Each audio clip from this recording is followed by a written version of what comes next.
Schaefer is an exceptional prospect. The goals and the points don't stop for James Hagen. His hands, of course, his vision.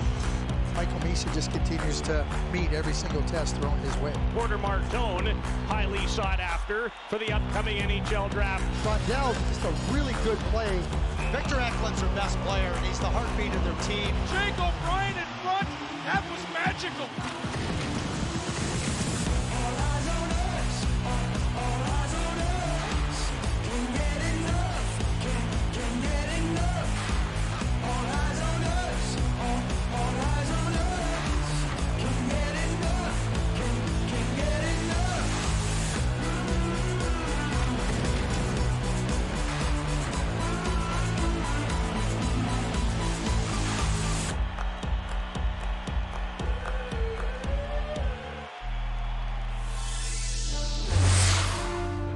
Hey everybody, welcome to Bob McKenzie's mid-season draft ranking show. Alongside the legend himself, Bob McKenzie, I'm Gino Retta. It is great to have you with us today. You know, this time 10 years ago, we were talking about the Mac and Jack draft, Connor McDavid and Jack Eichel. Believe it or not, at this point of the season, we were still debating who was going to go first overall. No such debate this time around in January of 2025.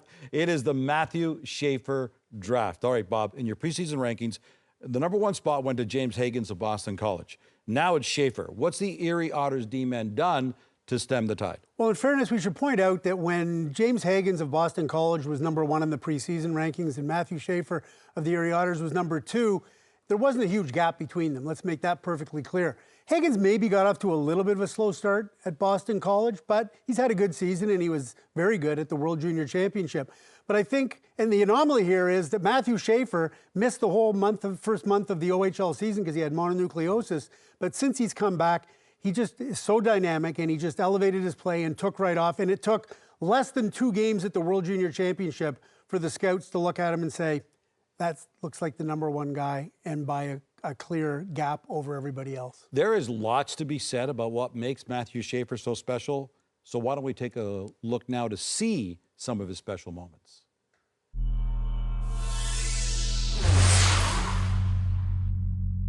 Schaefer, nice move, walks into the backhand, and he scores. So he can do that too. Matthew Schaefer puts it home. Schaefer with a nice move, walks off the wall, quick shot, and he scores. As the pair for the captain. Follow-up drive, score! What a rip from Matthew Schaefer. Matthew Schaefer, so alert, so in tune to what's going on.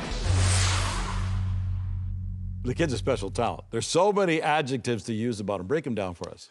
Well, first off, we surveyed 10 scouts. All 10 scouts said that Matthew Schaefer is the number one guy, and 7 of the 10 scouts said there's a substantial gap between him and everybody else. So he's unanimous.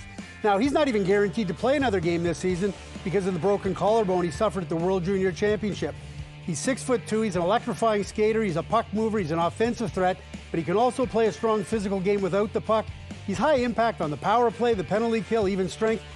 Gino, basically he ticks every box you look for in a top pair NHL D-man, and he's got all the tools and the upside to maybe be a number one defenseman in the National Hockey League. And a special treat for us today, Matthew Schaefer is going to join us in studio in just a couple of minutes' time. Here's an interesting parallel to pass your way. Connor McDavid and Matthew Schaefer have an undeniable connection. Both were number one picks by the Erie Otters in the OHL, and now Schaefer's on track to join McDavid as an NHL first overall pick. Okay, so Matthew Schaefer, number one in your midseason rankings. Bob, take us through the rest of your top 5. Yeah, we already mentioned James Hagens in the year that he's had at Boston College, and it's nothing to sneeze at. I mean, this Boston College freshman center, he's smart, he's speedy, he's very skilled. He's a really heady playmaker, but you know what? You give him an opportunity to score a goal, and he can do that as well. Now, he is not quite 6 feet tall, so the scouts say he likely projects more as a second-line NHL center than a first-line NHL center. 7 of 10 scouts surveyed by TSN had him at number 2.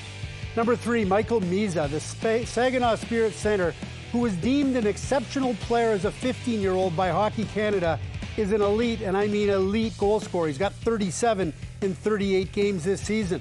At 6'1", he's got the size, the skill, and the smarts to be a top 6 NHL forward, perhaps a first liner. There's some debate about whether he's a natural center or a winger, but hey, he's going to be good wherever he plays. Number 4, Porter Martone. The Brampton Steelhead, 6'3", 208-pound right winger, has a net front power presence and ability to score goals in the hard areas, even though his skating would be, I'd say, more good than great, which is why his style is often compared to Ryan Smith and Corey Perry. He can be an agitator, and that net front presence, he knows how to score goals. Number 5, Anton Frondell. The Swedish 6'1" winger is a physically mature, strong, two-way forward. Probably showed better last season than this season. They overcame a slow start to this year to be a standout at the World Junior A Challenge in Canmore, Alberta. He projects as a solid second-line NHL center, and he's been ranked as high as number 3 and no lower than number 8 by our panel of NHL scouts. As you mentioned, Schaefer battled through mono at the start of the season. Now he's recovering from the broken collarbone, but hasn't missed stride. Hagens had 9 points in 7 games in the 2025 World Junior Championship with Team USA. Michael Misa was the 2022-23 OHL Rookie of the Year. He leads the league in that category. As mentioned, Canadian Matthew Schaefer went from 0 number 1 votes in the preseason poll to 10 out of 10 in the midseason survey. American James Hagens went from 9 number 1 votes to 0. Hagens did, though, get 7 number 2 votes. All right, let's head to our scouting headquarters in Calgary and bring in our director of scouting, Craig Budden. Craig, what are the strengths and shortcomings, if any, of the number 2 ranked James Hagens game? Would it be too easy to say what Bob said? I mean, he talked about the hockey sense. He talks about the skill. And when you watch James Hagens play, I think he's underrated as a really well-rounded two-way center. He reminds me a lot of Nico Hischier of the New Jersey Devils in that he can produce offense, he can score goals, but he also can play a really good, strong game that gets the best out of his wingers, and he can be put into any situation with a comfort level from the coach that he can handle that task and perform very well in it. And I think that's the type of player James Hagens can be in the NHL. Craig, what's the best part of Michael Misa's game, and which NHLer does he remind you of? I think that the processing speed of Michael Misa, the intelligence, the hockey IQ, however we want to describe it, it is an outstanding attribute of him. Yeah, you got to be able to skate, yeah, you got to be able to handle the puck and score. But when you watch Michael Misa, he's so attuned to the game and then be ready to take advantage of the opportunities that present himself. He's almost stealth-like in a lot of ways. And the player he reminds me of in the National Hockey League is Clayton Keller of the Utah Hockey Club. And like Clayton, he's able to play the game to his strength. He doesn't get engaged into areas outside of his strengths, and I think that that's a really significant quality to have success. Know who you are, do what you do best. Michael Misa is all of that. All right, Craig, we're going to come back to you shortly. Craig is going to rejoin us in a few minutes for his popular On the Clock segment. All right, Bob, so there's a shakeup at the top of your midseason draft rankings at number 1. Take us through the rest of your top 10. Well, let's go to number 6, and that would be the Quebec Maritime Hockey League, and it would be number 6 is Caleb Denoyer. The Moncton Wildcat is one of the most complete two-way centers in the draft and has shown enough offensive ability to project as a second-line NHL center. Number 7, Roger McQueen. The 6'5" right shot Brandon Wheat King center has all the physical and offensive tools to make big waves, but he hasn't played a game since October 11th because of injury, and reports have suggested he's not going to be back until at least February. Now, if healthy, he could challenge for a top 5 spot, but his injury status looms large right now, and NHL teams want a lot more information before they're ready to draft him. Number 8, Victor Eklund. The younger brother of San Jose's William Eklund, this sub-6-foot Swedish winger plays a very speedy, high-energy two-way game, and he does project as a top 9 NHL forward. Number 9, Jake O'Brien. The 6'2" Brantford Bulldogs center has elite hockey sense, elite playmaking ability, and he's an absolute wizard on the power play. He's been ranked as high as number 6 by our scouts and as low as number 17, but he's a great offensive player with tremendous offensive upside. Number 10, Jackson Smith. The 6'3" Tri-City American defenseman is very raw but very athletic. He's a great skater with some bite who plays a two-way game. He's ranked as high as number 8 and as low as number 19, And when you talk to the NHL scouts, they can't stop talking about how well the big man moves. And that's your top 10. Caleb Denoyer leads the QMJHL at plus 41 in 37 games. Roger McQueen opened the season with goals in 5 of 6 games before suffering a lower body injury back on October the 11th. Victor Eklund is ranked as the #1 European prospect by NHL Central Scouting. Victor's brother, William, was San Jose's 7th overall pick, as you mentioned, Bob, in 2021. Jake O'Brien earned 3 assists and was named Eastern Conference MVP in the inaugural Connor McDavid Top Prospects game. We've seen some big movers in the rankings. Michael Misa and Jake O'Brien made big jumps among preseason ranked prospects. Misa went from number 7 in September to number 3 in January. O'Brien rose from number 14 into the top 10 at number 9.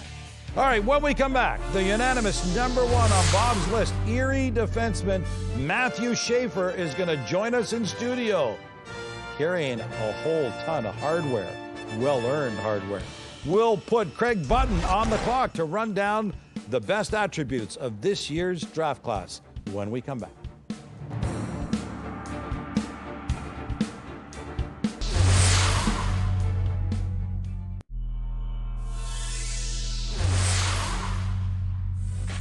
Here goes Schaefer showing off his skating, drives the net, and scores!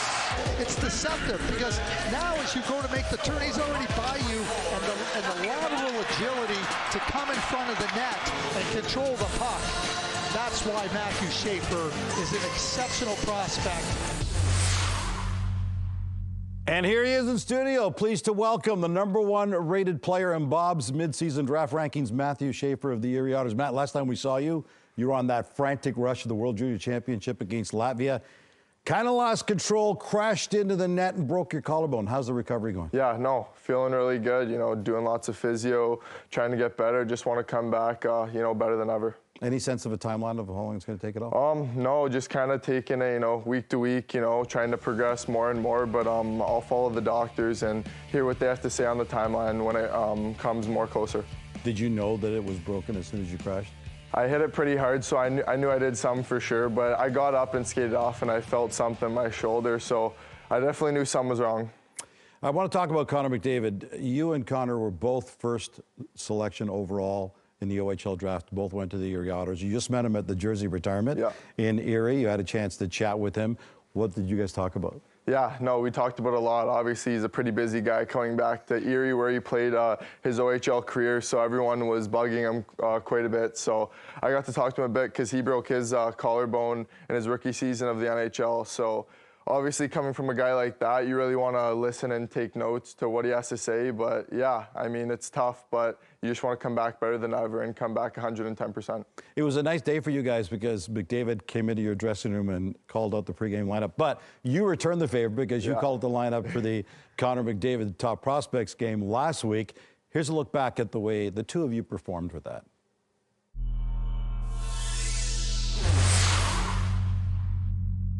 And kicking tonight, #1, Noah Erliden.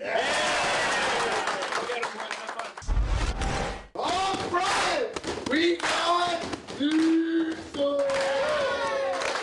On his right, we got Cluder. On the right, fucking doing it. And on the left, we got Benny. On the back end, we got Glass. Boom. And in the right, we got Benji. That was awesome. You were pretty jacked. I know. So who did it better, you or Connor? I feel like they're two different ones. I mean, it's obviously pretty cool hearing Connor McDavid come and do the lineup for you, and then mine was a lot more energetic for sure, because I'm a big energetic guy, and I want to get the boys do anything I can do to help out them, even though I'm not on the ice. So yeah, I want to try to bring some energy in and try to pump up the boys before the game. You certainly did that. Listen, you've been known for some great highlight reel moments, so I want to roll through them and get your response on them, okay? Which one did you like better? The dazzling rush where you set up Erie teammate Malcolm Spence against Brampton in the OHL, which is a beauty, or this precision pass to Gavin McKenna against Finland in the opening game of the 2025 World Junior Championship?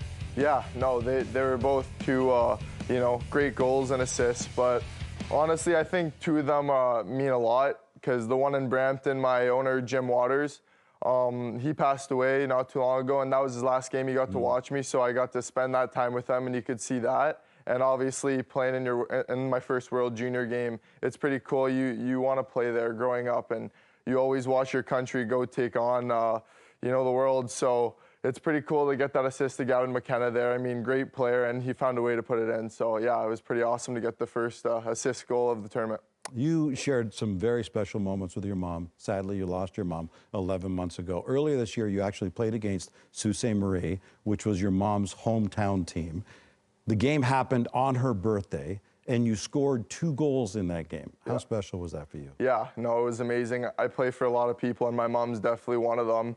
So that game, obviously, I knew I wanted to go out there and play my hardest because I knew she'd want me to, and I always play for her. So I know before the game I go out, I always, kind of do a little prayer and talk to her and just tell her I'm going to go out there and work my hardest for her. In that game, I knew she was right behind me along the way, and I got 2 goals, but our team obviously had a great win there for my mom. So yeah, I love her, and she's the best.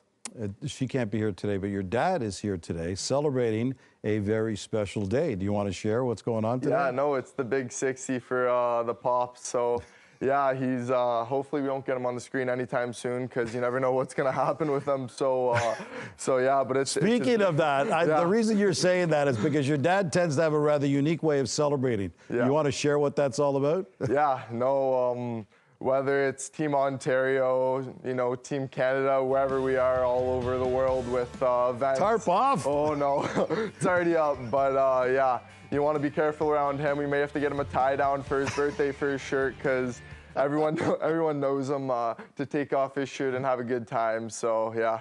You seem to actually enjoy it as much as he does. You're okay with the tarp off thing? Oh, I do. Every time someone on my team meets him that never met him before, they come up to me, they go, "Your dad's a beauty." And I go, "Yeah, I guess so. I guess you can say that."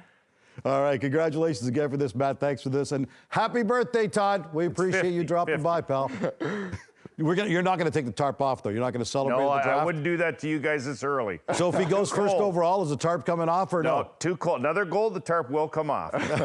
All right, we got something to look forward to. Thanks a lot for this, man. Thank you. Good luck. Appreciate it. All right, so we're going to stay tarps on for the rest of the show as we continue our way through the rankings. 6'6", 207-pound Radom Mirka is a giant on defense for Seattle. Brady Martin, the 3rd overall pick by Sault Ste. Marie in the 2023 OHL draft, comes in at number 13. Justin Carbonneau leads all QMJHL draft players with 31 goals in 41 games. He's in at number 17. And at number 19, Bob, in your rankings right now, Ivan Ryabkin. He's a Russian, the only Russian representative in the top 32. It's the lowest midseason total since 2019. Why is Ryabkin's stock falling right now? Well, it's interesting. He was number 5 on our preseason, and I think when people start talking about the Russian factor and everything else, keep in mind the Philadelphia Flyers jumped in on Matvei Michkov, and the Montreal Canadiens didn't hesitate on Ivan Demidov. And it was expected that Ryabkin was going to follow sort of in those footsteps and be a top 5, top 10 selection. He could still be, but his season's gone in fits and starts. He left Russia, came to the USHL. So right now the scouts are kind of waiting to see which way he's going to go. Is he going to vault himself back up into the top 10 consideration, or is he going to continue to spin his wheels and maybe fall lower? By the way, you can see Bob's full rankings of the opening round plus the top 80 prospects going in. That's available on tsn.ca right now. Let's talk USA. And American-born players have had some pretty major success on the international stage. Number 2 in the rankings, James Hagens was the 6th American named MVP at the World Under-18 Championship. Austin Matthews and Jack Hughes were each selected first overall after winning the global honors. To be determined is when Hagens will hear his name called June 27th in Los Angeles. As promised, let's head back to Calgary. It's time to go on the clock with our director of scouting, Craig Button. Craig, quick and easy question to start. Who's the best stick handler in the draft? Michael Misa. We used to be able to say he could stick handle in a phone booth. Nobody knows what a phone booth is anymore. Deft, soft touch. The puck is on a string for Michael Misa. Teams win and lose Stanley Cups by fighting to the finish. Who's this year's fiercest competitor? Porter Martone. I think he's like Corey Perry, Matthew, Brady Tkachuk, in it to win it. Roger McQueen is described by Central Scouting as an unknown commodity who, when he's healthy, has all the attributes of a first overall candidate. Agree or disagree? Oh, yeah, I agree all the way. Big, long, very good hands, very good mind, can play keep away with the puck. No question, if he was healthy, he could be right in that consideration. Bob has Anton Frandell at number 5 on his list. You've got him at number 2 on yours. Why are you so bullish on the Swedish center? I think he's just like Sasha Barkov. What is that? 200-foot player that can do it any way you want, match up against anybody, and helps you win. If Matthew Schaefer is the best skater in this year's draft, who's second best? Jackson Smith of the Tri-City Americans. The ability to chew up ice and not only jump into the attack but to defend, that's a coveted attribute. And Jackson Smith is an outstanding skater. Who is your ultimate underdog pick going into this year's draft? Yeah, the undersized Cameron Schmidt. I don't think there's very many players that are more skilled than Cameron Schmidt. He's a dynamo. You did it. You beat the clock. This has been On the Clock with TSN's Director of Scouting, Mr. Craig Button. Well, San Jose hits the 50-game mark of the regular season with the NHL's worst record and best chance of getting the number 1 overall pick in the draft. If the lottery will hold today, the Sharks would have a 25.5% chance of picking first. That's because they get their own 18.5% chance, and that's combined with 7% of the non-playoff teams who could only move up a maximum of 10 draft slots. All right, time for one final break. Still to come, no goalies listed in Bob's top 20. We'll let you know if Prince George Cougar Joshua Ravensbergen has a chance to go in the opening round.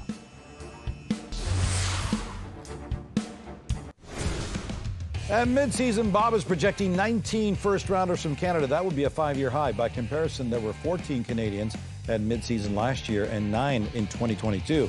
And there is a first this year. A Chinese-born player, Simon Wang of the Oshawa Generals, is ranked among the top 32 players.